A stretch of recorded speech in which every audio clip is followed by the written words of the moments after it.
त्यानंतर breakfast news मध्ये पुन्हा एकदा स्वागत। स्वराज्याची राजधानी असलेल्या किल्ले रायगडावरती एक ऐतिहासिक वस्तू सापडली आहे। छत्रपती शिवाजी महाराजांचे वंशज माजी खासदार संभाजीराजे छत्रपतींनी फेसबुक पोस्टद्वारे ही माहिती दिली आहे। ॲस्ट्रो लॅब असे या यंत्राचं नाव आहे। रायगडवरच्या कुशावर्त तलावाच्या वरच्या बाजूला हे यंत्र सापडलंय।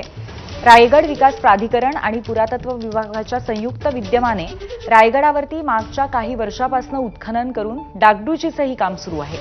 यावेळी खोदकाम करताना हे प्राचीन यंत्र सापडलंय।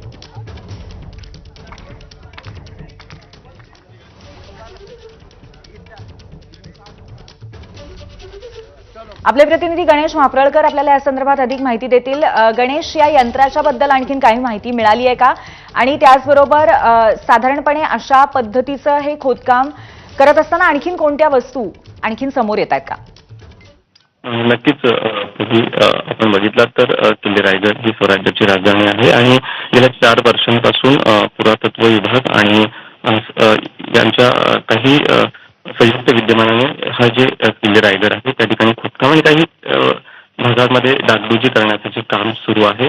आणि हे काम सुरू असताना एक ॲस्ट्रोलॅब असं जे यंत्र आहे जे त्यावेळेला हे वापरलं जायचं आणि अनेक अभ्यास करण्यासाठी म्हणजे खगोलशास्त्राचा अभ्यास करण्यासाठी त्याच्यामध्ये आपण जर बघितलं तर या यंत्राचा वापर आहे तो ग्रहताऱ्यांचा अभ्यास करण्यासाठी केला जात असे किंवा इतर दिशा बघण्यासाठी आणि त्यावेळेला जे वेळ आहे ती वेळ मोजण्यासाठी देखील या यंत्राचा ॲस्ट्रोलॅबचा वापर केला जात होता।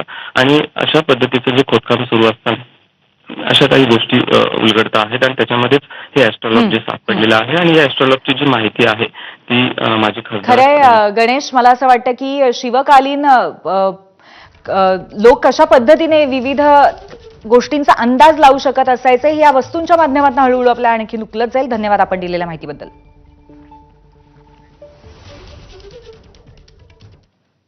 यानंतर आणखी एक छोटासा ब्रेक। पाहत रहा एबीपी माझा। आपण पाहत आहात एबीपी माझा, उघडा डोळे